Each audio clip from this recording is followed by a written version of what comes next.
আলহামদুলিল্লাহ মহান আল্লাহ তাআলার কাছে শুকরিয়া যে আল্লাহ তাআলা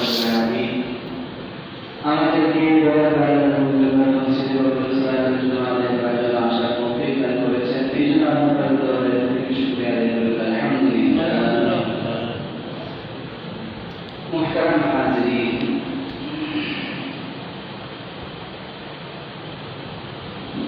গত শুক্রবারে আলোচনা শুরু করা হয়েছিল ইব্রাহিম আলাইহিস সালামের সংগ্রামী জীবন সম্পর্কে। আলোচনা করব 1 নম্বর চলে গেছে। আজকে আলোচনা ইব্রাহিম আলাইহিস সালামের সংগ্রামী জীবন, আলোচনা করব 2 নম্বর পর্বের আলোচনা। গত শুক্রবারে আমি বলেছিলাম যে ইব্রাহিম আলাইহিস সালাম তার লোককে, তার জাতিকে বিভিন্নভাবে মূর্তি পূজা থেকে ফিরে আসার জন্য একমাত্র আল্লাহ পাক রব্বুল আলামিনের 11 ধরনের জন্য তিনি দাওয়াতি কার্যক্রম তিনি শুরু করেছেন। দাওয়াতি কার্যক্রমের প্রথম ধাপ ছিল ইব্রাহিম আলাইহিস সালামের স্বয়ং পিতাকে তিনি সর্বপ্রথম দাওয়াত দিতে লাগলেন। পিতা যখন দাওয়াতকে অস্বীকার করল, দ্বিতীয় ধাপ ছিল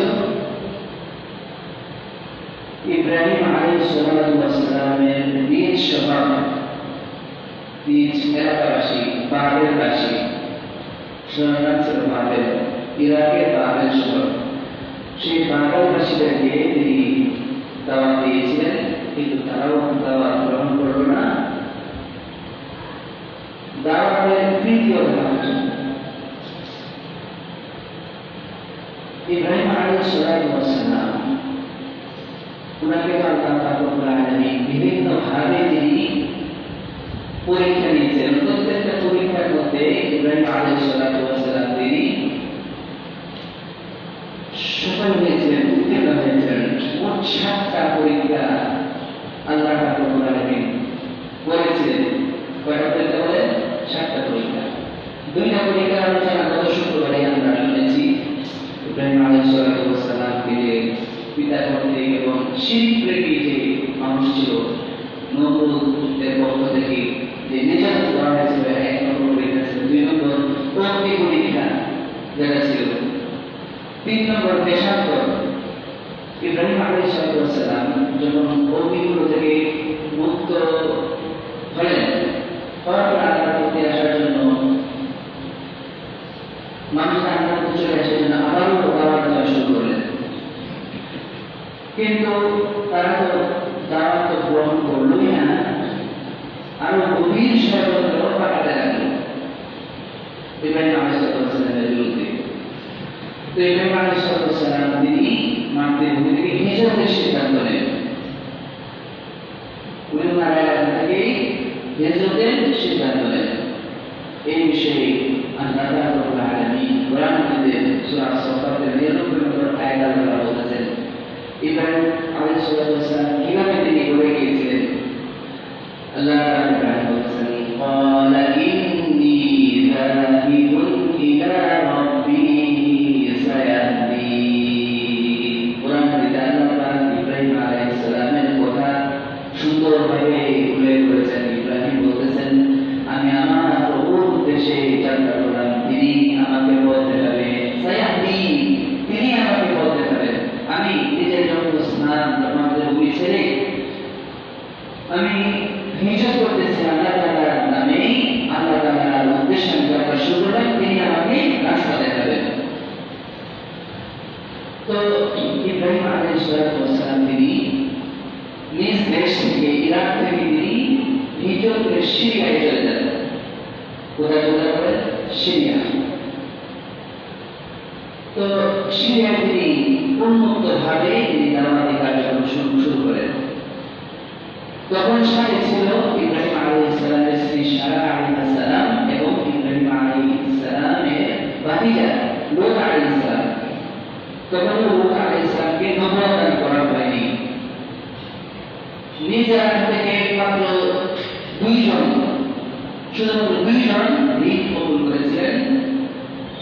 উনার স্ত্রী সারা এবং উনার ভাতিজা লূত আলাইহিস সালাম। মোহতারাম হাজিরিন, সিরিয়া থেকে তিনি আবার ইমানের দাওয়াত পেশ জন্য চলে যান ফিলিস্তিনে। সিরিয়া থেকে দাওয়াত কার্যক্রম পরিচালনা করে আবার চলে যান ফিলিস্তিনে। তবে ইরাক থেকে সিরিয়া, সিরিয়া থেকে ফিলিস্তিন। তো ফিলিস্তিনে দাওয়াত তিনি দিয়েই আবার চলে যান মিশর। আবার চলে যান মিশর। হাজার হাজার মাইল এভাবে তিনি দাওয়াতি কার্যক্রম তিনি অব্যাহত রাখেন। হাজার হাজার হাজার মাইল তিনি পাড়ি দেন দাওয়াতের জন্য, দিনের দাওয়াতের উদ্দেশ্যে। তো এই হিজরত করা দিনের জন্য এটা ছিল 3 নম্বর পরীক্ষা ইব্রাহিম আলাইহিস সালাম। 4 নম্বর পরীক্ষা, 4 নম্বর পরীক্ষা হলো খরনা। আমরা যাকে মুসলমানি বলি। ইব্রাহিম আলাইহিস সালামের বয়স যখন 80 হইল, কত বছর হলেন? 80 বছর। তখন আল্লাহ পাক রব্বুল আলামিন ইব্রাহিম আলাইহিস সালামকে হত্যা করার জন্য আদেশ করে দেন। তো ইব্রাহিম আলাইহিস সালাম আল্লাহর আদেশ পাওয়া মাত্রই কাল বিলম্ব না করেই তিনি নিজের কথা নিজেই সম্পন্ন করলেন। নিজের কথা নিজেই তিনি সম্পন্ন করলেন। তখন তার বয়স ছিল 80 বছর। তো ইব্রাহিম আলাইহিস সালামের একটা পরীক্ষা ছিল যে আল্লাহ রাব্বুল আলামিন যখন যে আদেশটা তিনি করেছেন, তিনি বিনা দ্বিধায় তিনি সেই আদেশটা পূর্ণ করেছেন। তো এই কাজটা ছিল অনেক কঠিন বেদনাদায়ক কাজ। তিনি এরপরেও তিনি এটা সম্পন্ন করেছেন। এই কাজটা আধুনিক মুসলিম বিশ্বে ধর্মীয় সংস্কৃতির উপাদান হিসাবেও এটা বর্তমান চালু আছে। ইব্রাহিম আলাইহিস সালামের সুন্নাত হিসাবে মুসলমানরা এই খতনা করেন বা মুসলমানি করেন, যেটা ইব্রাহিম আলাইহিস সালাম থেকে চালু হয়েছিল। মোহতারাম হাজিরিন, 4 নম্বর পরীক্ষা, 5 নম্বর পরীক্ষা স্ত্রী এবং সন্তানকে বনবাস। ইব্রাহিম আলাইহিস সালাম যখন মিশর থেকে আবার ফিরে আসেন ফিলিস্তিনে, মিশর থেকে তিনি আবার ফিলিস্তিনে ফিরে আসেন। তো আসার পরে এই ফিলিস্তিনকে ওনার দাওয়াতি কাজের মূল কেন্দ্র নির্ধারণ করেন, যে ফিলিস্তিনের মধ্যে রয়েছে মুসলমানদের প্রথম কেবলা বাইতুল মুকাদ্দাস, মসজিদুল আকসা। সেই ফিলিস্তিনকে ইব্রাহিম আলাইহিস সালাম দাওয়াতি কাজের মূল কেন্দ্র নির্ধারণ করলেন এবং জর্ডানের মধ্যে লূত আলাইহিস সালামকে ওনার ভাতিজাকে দ্বীনি কাজে যে আনজাম দেওয়ার জন্য দায়িত্ব প্রদান করেন, নিয়োগ দেন। তো আল্লাহ রাব্বুল আলামিন ওনাকে নবুয়ত দান করে দেন। দ্বীনের কাজের জন্য যখন নিয়োগ পান, আল্লাহ রাব্বুল আলামিন লূত আলাইহিস সালামকে নবুয়ত দান করে দিলেন। তো ইব্রাহিম আলাইহিস সালাম এর মনে একটা বড় দুঃখ ছিল, কষ্ট ছিল। ওনার বয়স যখন 80 ছিল, তখন পর্যন্ত ওনার কোনো সন্তানাদি ছিল না। তখন পর্যন্ত সন্তানাদি ছিল না। তো আল্লাহ রাব্বুল আলামিনের কাছে উনি সন্তানের জন্য দোয়া করতে লাগলেন। আল্লাহ রাব্বুল আলামিন সেই দোয়াটাও কোরআনের সুন্দরভাবে নিয়ে আসছেন। সূরা সাফাতের 100 নম্বর আয়াত, রব্বি হাবলি মিনাস সালিহিন, রব্বি হাবলি মিনাস সালিহিন, আল্লাহ আমাকে নেককার সন্তান দান করো। তো আল্লাহ রাব্বুল আলামিন ওনার এই দোয়াকে কবুল করলেন এবং ওনাকে সন্তান দেন। ফাবাশশারনাহু বিগুলামিন হালিম। এই সুসংবাদটা কোরআনের আয়াত হিসেবে নাযিল হয়েছে সূরা সাফাতের 100 নম্বর। ফাবাশশারনাহু বিগুলামিন হালিম, এবং আমি তাকে সন্তান পুত্রের সুসংবাদ দিলাম। যাদের সন্তান হয় না, সন্তান হয় না, তারা যদি এই দোয়াটা বেশি বেশি পাঠ করে, রব্বি হাবলি মিনাস সালিহিন, রব্বি হাবলি মিনাস সালিহিন, ছোট্ট দোয়া। আল্লাহ রাব্বুল আলামিন ইব্রাহিম আলাইহিস সালামকে যেরকম এই গর্ভবতী সন্তান দান করেছিলেন, ওই ব্যক্তিকে আল্লাহ রাব্বুল আলামিন বেশি ব্যবহার করে। মহান হাজির অতঃপর হাজেরা আলাইহিস সালাম ইব্রাহিম আলাইহিস সালামের স্ত্রী ওনার ঘরে একটা ফুটফুটে সন্তান আল্লাহ দান করে এবং তিনি পুত্রের নাম রাখলেন ইসমাঈল। মহান হাজির 86 বছর বয়সে 86 বছর বৃদ্ধ বয়স 86 বছর বয়সে ইব্রাহিম আলাইহিস সালামকে যখন আল্লাহ রাব্বুল আলামিন পুত্র সন্তান দান করলেন, তিনি পুত্র সন্তান পেয়ে ওনার খুশি সীমা রইল না। তিনি সন্তানের ভালোবাসায় তিনি আপ্লুত ছিলেন, কিন্তু এই ভালোবাসাকে নিয়ে আল্লাহ রাব্বুল আলামিন তার পরীক্ষা করলেন। যাদের আপনার সন্তান আছে, সব সন্তানকে পিতা মাতা দিয়ে ভালোবাসে, একমাত্র পিতা মাতা হলেই সন্তানের ভালোবাসা টের পাওয়া যায়। আল্লাহ তাকে পিতা হওয়ার নিয়ামত দান করেন নাই, সে সন্তানের ভালোবাসা কেমন তা বুঝতে পারবে না। মনে রাখবেন, তো আল্লাহ রাব্বুল আলামিন এই সন্তানের মাধ্যমে পরীক্ষা নেন। পরীক্ষাটা কি? এই ছোট ফুটফুটে ইসমাঈলকে আল্লাহ আদেশ করলেন যে ইসমাঈলকে তুমি মক্কার মরুভূমিতে রেখে আসো। আল্লাহ রাব্বুল আলামিন ইব্রাহিম আলাইহিস সালামকে কত বড় একটা পরীক্ষার বিষয় এটা। জন্মভূমি মক্কার মরুভূমি, সেই মরুভূমিকে রেখে আসার জন্য বলা হয়েছে। তো আল্লাহ রাব্বুল আলামিন এই আদেশ পাওয়া মাত্রই স্ত্রী হাজেরা আলাইহিস সালাম এবং শিশুপুত্র ইসমাঈল আলাইহিস সালামকে সাথে নিয়ে মক্কার উদ্দেশ্যে রওনা করলেন। কে? ইব্রাহিম আলাইহিস সালাম। তো পথে শিশুকে হাজেরা আলাইহিস সালাম তিনি দুধ পান করাইলেন। শত শত ফিলিস্তিন থেকে শত শত মাইল পাড়ি দিয়ে তিনি মক্কায় আসলেন। আসার পরে যেখানে কাবা ঘর এবং জঙ্গলের কূপ, সেখানেই ওনাকে রাখলেন ইসমাঈল আলাইহিস সালামকে। তখন মক্কায় কোনো মানুষও ছিল না এবং মক্কায় কোনো পানিও ছিল না সে সময়।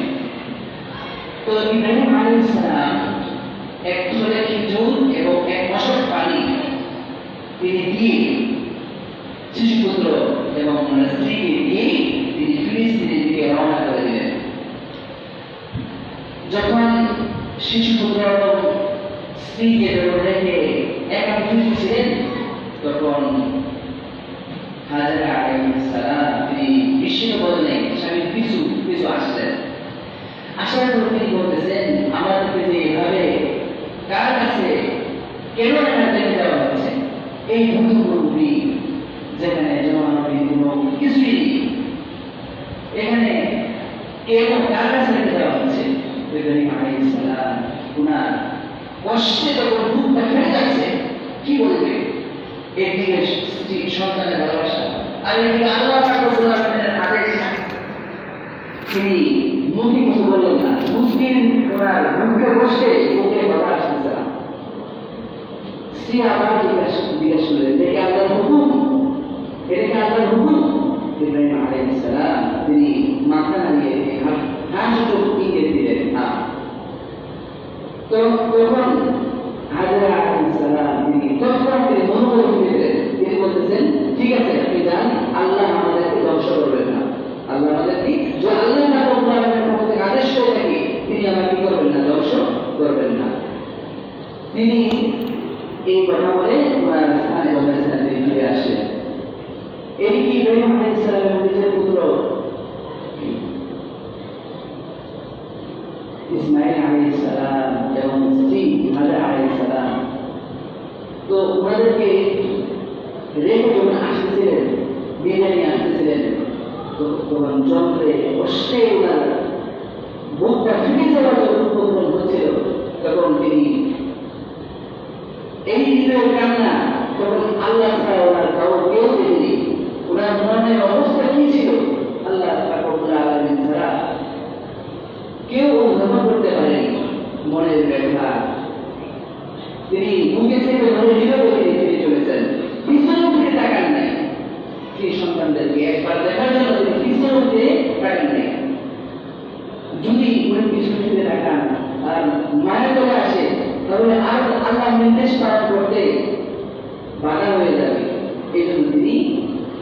কিছু দূর এসে একটা পিঠার উপরে উঠলেন, উঠে ফিরে দাঁড়ালেন যেখানে ওনাদেরকে দেখা যায় না। তো দাঁড়ানোর পরে ইব্রাহিম আলাইহিস সালাম আল্লাহর দরবারে কিছু দোয়া করেছেন।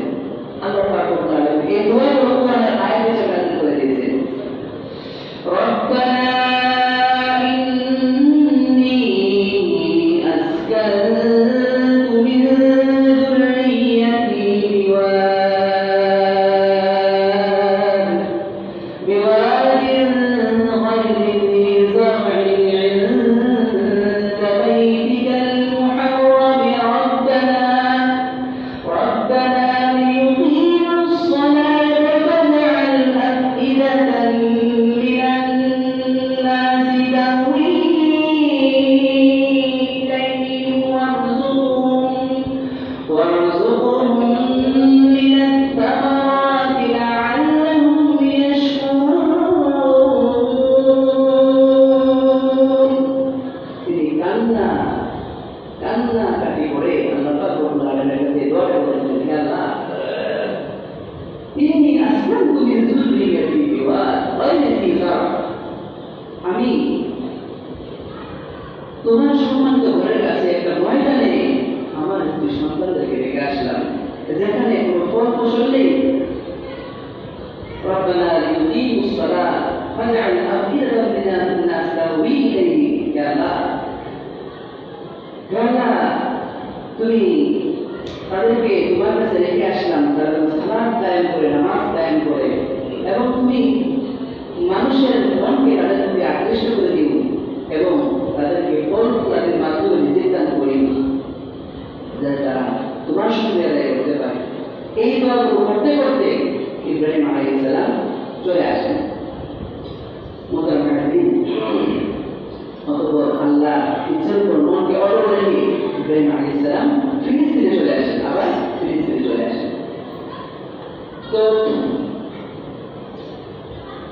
হাজার আলাইহিস সালামকে যখন সেই নির্জন স্থানে যখন শিশুপুত্র ইসমাইল আলাইহিস সালামকে সেটা যখন রেখে আসলেন, তখন সাথে যে বলেছেন কিছু খেজুর এবং এক মশ পানি, এই স্বল্প পরিমাণ খাবার পানি অল্প কয়েকদিন শেষ হয়ে গেল। জনমানবী উত্তম মরুভূমিতে তারা পড়ে আছেন, খাবার নাই। তো অল্প কিছুদিন ভিতরে মা যে খাবার না খায়, বাচ্চা তো বুকের বোধও পাবে না, বোধও আস্তে আস্তে চলে আসলো। তো যখন বোধ একবারেই বন্ধ হয়ে গেল, মা এবং সন্তান পিপাসায়, উভয় পিপাসায় যখন কাতর হয়ে গেলেন, তখন পিপাসায় যখন ছাতি ফেটে যাবে উপক্রম, তখন উনি অপেক্ষা করতেছেন সন্তানের মৃত্যু যেন আমার আজকে দেখতে হবে। পরিমনে করতেছেন আজকে হয়তো তার মৃত্যু আমার সামনে হবে, আজকে পূর্বে হাজার হাজার নাই, কোনো মানুষ নাই, কোনো গাছ নাই, এই জনমানবহীন জায়গায় কার কাছে যাবো, কোথায় পানি পাবো, কোথায় খাবার পাবো, এই বাচ্চার দুধের ব্যবস্থা কেমন হবে? তো তিনি একজন মায়ের পক্ষে সন্তানের মৃত্যু কাছ থেকে দেখা বলে সম্ভব নয়। তখন এই বাচ্চাকে, সন্তানকে বাঁচানোর জন্য তিনি পানির খুঁজে এদিক সেদিক দৌড়াদৌড়ি করতে শুরু করলেন। তিনি কাছে একটা পাহাড় ছিল, সেই পাহাড়ে উঠলেন, পাহাড়ের নাম হল সাফা। সেই সাফায় উঠে দেখে, উঁচু জায়গার মধ্যে উঠে দেখলেন যে কেউ আছে কিনা। উঁচু জায়গায় উঠে দেখা যায়, অনেক দূরে দেখা যায়, কোনো কিছু পাওয়া যায় কিনা। তিনি কিছুটা দেখতে না পেয়ে আবার চলে গেলেন মারোয়া পাহাড়ে। সে মারোয়া পাহাড়ে গিয়ে আশপাশ তাকাইতে লাগলেন, দেখতে লাগলেন কোনো কিছু পাওয়া যায় কিনা বা কেউ আছে কিনা। মজার হাজির, সে মারোয়া পাহাড়ে যাওয়ার পরে আবার দ্রুত নেমে পড়লেন, আবার পাহাড়ে আসলেন, এইভাবে 7বার চক্কর দিলেন। তিনি যখন 7টা চক্কর দিলেন, তিনি চিন্তা করতেছেন, আবার শিষ্য সেই সন্তানের কাছে মন আবার দেখে আসবো কিনা। আবার চিন্তা করেন যে আমি সেটা এটা তো আমার সন্তান, আমার সামনে মারা যাবে। মায়ের মন ছটফট করতেছে।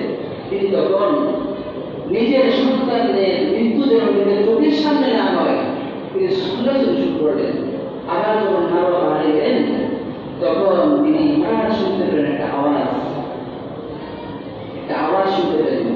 আওয়াজ শুনতে পাওয়ার সাথে তিনি বললেন, আল্লাহ আপনার যদি কোনো সাহায্য করার থাকে তাহলে আমাকে সাহায্য করেন। তখন হঠাৎ তিনি জিবরিল আলাইহিস সালামকে দেখতে পেলেন যে উনি ওনার পায়ের গোড়ালি দিয়ে জমিনে আঘাত করলেন। আঘাত করার সাথে সাথে পানি বেরিয়ে আসলো। তো এটা দেখে অস্থির মায়ের মন স্থির হয়ে গেল। উনি আসলেন, আসার পরে পানি চতুর্দিকে উনি পাড় দিলেন। রাসূলুল্লাহ সাল্লাল্লাহু আলাইহি ওয়াসাল্লাম বলতেছেন যদি ওই সময় উনি পাড়টা না দিতেন তাহলে কিয়ামত পর্যন্ত এই পানি জারি হয়ে যেত, বড় একটা নহর হয়ে যেত। তো ওই সময় হাজরা আলাইহিস সালাম ওই পানিকে লক্ষ্য করে উদ্দেশ্য বলছিলেন, জামজাম তুমি ফেলে যাও, হ্যাঁ পানি তুমি ফেলে যাও। তো পানি ফেলে গেল। পানি বাদ দেওয়ার পরে জল দেওয়ার পরে পানি আর উপরে উঠল না। ওই সময় থেকে যেহেতু হাজরা আলাইহিস সালাম তিনি যখন এই কথা বললেন জামজাম, সেই জামজাম থেকে আমরা জমজমের পানি নাম হয়ে গেল জমজমের পানি। আল্লাহ পাক রব্বুল আলামিন ওনাদের বরকতে ইব্রাহিম আলাইহিস সালামের স্ত্রী এবং সন্তানের বরকতে বিশ্ববাসীকে এই উপহার হিসেবে জমজমের অনাবিল পানি খুব আল্লাহ তাআলা দান করে দিলেন। কিছুদিন পর ইব্রাহিম আলাইহিস সালাম শিশুপুত্র এবং ওনার স্ত্রীকে দেখার জন্য মক্কায় আসলেন। আসার পরে আল্লাহর এই কুদরত নিদর্শন দেখে উনি আশ্চর্য হলেন এবং ফুটফুটে সন্তানের মুখের দিকে তাকিয়ে আল্লাহ রব্বুল আলামিনের শুকরিয়া আদায় করলেন। তো ইব্রাহিম আলাইহিস সালাম এভাবে বারবার মক্কায় আসলেন এবং ফিলিস্তিন যেতেন। ফিলিস্তিন থেকে কিছুদিন পর পুত্রকে দেখার জন্য তিনি আসলেন। তো তিনি যখন ফিলিস্তিন যেতেন, যাওয়ার পর মনটা সবসময় করে থাকতো 86 বছর পর যে সন্তানকে এত কান্নাকাটি করার পরে আল্লাহ তাআলা যে পুত্র সন্তান দান করেছিলেন, সেই পুত্র সন্তানকে না থাকা যায় বলেন। মনটা সবসময় করে থাকতো মক্কায় তিনি যখন ফিলিস্তিন যেতেন। তো সন্তানের ভালোবাসা, তিনি সন্তানের ভালোবাসায় শত শত মাইল পাড়ি দিয়ে বারবার তিনি মক্কায় আসতেন, আবার চলে যেতেন। তো এই টান ভালোবাসার মধ্যেই আল্লাহ রব্বুল আলামিন আরেকটা পরীক্ষা দিলেন। কি পরীক্ষা? দেখেন ইব্রাহিম আলাইহিস সালামের কিন্তু পরীক্ষা থেকে শুরু করে অনেক পরীক্ষা গেছিল। পরীক্ষা ছিল নম্বরের পক্ষ থেকে, কিন্তু এই পরীক্ষাটা তো অনেক বড় কঠিন। আল্লাহর পক্ষ থেকে পরীক্ষা এবং নিজের সন্তানকে নিজে জবে দেওয়া কোরবানি দেওয়ার পরীক্ষা, এটা ছিল সব পরীক্ষা থেকে বড় একটা পরীক্ষা। এই পরীক্ষার মতো কোনো পরীক্ষা ছিল না। মোহতারাম হাজিরিন, আল্লাহ পাক রব্বুল আলামিন বলেছেন ইন্না হাযা লাহুল বালাউল মুবিন, এটা ছিল সুস্পষ্ট একটা পরীক্ষা। মোহতারাম হাজিরিন, ইব্রাহিম আলাইহিস সালামের এই শিশু পুত্র ইসমাঈল আলাইহিস সালামকে কুরবানি দেওয়ার যে ঘটনাটা, এটা কোরআনের মধ্যে আল্লাহ তাআলা আয়াত হিসেবে উল্লেখ করে দিয়েছেন। فَلَمَّا بَلَغَ مَعَهُ السَّعْيَ قَالَ يَا بُنَيَّ إِنِّي أَرَىٰ فِي الْمَنَامِ أَنِّي أَذْبَحُكَ فَانظُرْ مَاذَا تَرَىٰ। যখন ইসমাঈল আলাইহিস সালাম কতটুকু বড় হয়ে গেলেন, উনি পিতার সাথে কাজ করার মতো বয়স হয়ে গেল, পিতাকে তিনি বলতেছেন ইয়া বুনাইয়া ইন্নী আরা ফিল মানাম, হে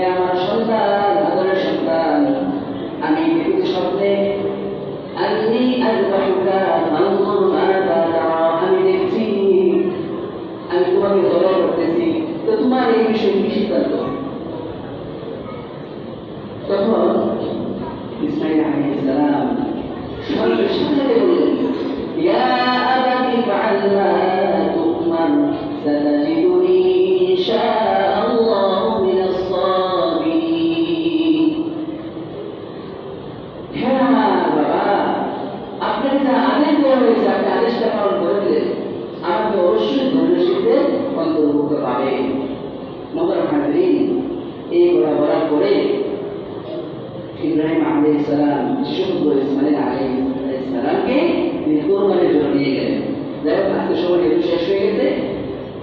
আজকে বিভিন্ন পর্বে আলোচনা করেছি।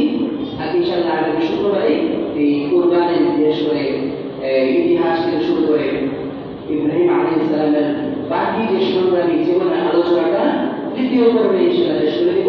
আল্লাহ তাআলা রব্বুল আলামিন আমাদের সবাইকে বুঝায় এবং আমল করার তৌফিক দান করুন। ওয়া আখিরু দাওয়ানা আলহামদুলিল্লাহি রাব্বিল আলামিন। মোহতারাম হাজিরিন, একটা ঘোষণা আপনারা কেমন দেখতে পাচ্ছেন, এই আজকে বিশেষ করে গত শুক্রবারের পরে একটা আয়োজন করার ফয়সালা হয়েছে, যে গত শুক্রবারে আপনাদেরকে বলতে পারি নাই, তবে নিয়মিত মুসল্লি যারা আছেন তারা অবশ্যই শুনেছেন। অনেক মুসল্লিদের একটা এই অনুরোধ ছিল যে কুরবানির বিষয়টা অনেক বড় একটা বিষয়, বিশেষ করে কুরবানির মাসালা মাসাইলের বিষয়। বিশেষ করে আমি জুমার সময় তো বড় বেশি অল্প সময় লম্বা মাসালা মাসাইল আলোচনার সুযোগ পাই না। তো কুরবানির কিছু গুরুত্বপূর্ণ মাসালা আছে, ফাজাইল এবং মাসাইল, এবং কুরবানির পূর্বে ঈদের সামনে সপ্তাহে যে জিলহজ মাস শুরু হচ্ছে, জিলহজ মাস হচ্ছে গুরুত্বপূর্ণ কিছু আমল আছে। কোরআন এবং হাদিসের আলোকে এই জিলহজ মাসের ফজিলত এবং কুরবানির ইতিহাস, ফজিলত এবং কুরবানির জরুরি মাসালা সম্পর্কে আজকে 15 তারিখ, আজকে আসর থেকে এশা পর্যন্ত আমাদের এই মসজিদে ইনশাআল্লাহ একটা ওয়াজ মাহফিলের আয়োজন করা হয়েছে। তো ইনশাআল্লাহ আমরা যদি সবাই, যেহেতু আয়োজনটা করা হয়ে গেছে, ছোট্ট সংক্ষিপ্তভাবে ছোট্ট পরিসরে আয়োজন করা হয়েছে। এই 2-3 জন মুফতি সাহেব বয়ান করবেন, আসর পরে একজন বয়ান করবেন, আর মাগরিবের পরে 2 জন বয়ান করবেন। এশার নামাজের আগে বয়ান শেষ হয়ে যাবে। তো আপনারা সবাই যদি থাকতে পারেন, ভালো করে ইনশাআল্লাহ সবাই থাকবেন তো ইনশাআল্লাহ। আপনারা এলাকাবাসী, অন্যান্য মসজিদও কিন্তু এলাকায় বোঝানো হয়েছে। আজকে এই আশপাশে 7টা মসজিদে প্রদীপ সাহেবদেরকে এই ঘোষণার জন্য ওনাদেরকে চিঠি পাঠানো হয়েছে, ওনারা ওনাদের জুমার বয়ানের ঘোষণা দিয়ে দিবেন। তো ওই সর্বমোটামুটি মুসল্লিরা আসবেনই, কিন্তু সবচেয়ে বড় হকদার হচ্ছে আপনারা, ঠিক না? আপনারা হচ্ছে এই মসজিদের মূল মুসল্লি। তো আপনারা ইনশাআল্লাহ, আমি আশা করি ইনশাআল্লাহ সকলেই থাকবেন, ইনশাআল্লাহ সব থাকবেন ইনশাআল্লাহ। তো আল্লাহ রব্বুল আলামিন আমাদেরকে সকলকে ইনশাআল্লাহ এই ওয়াজ মাহফিলের জন্য আমরা সুন্দরভাবে সম্পন্ন করতে পারি।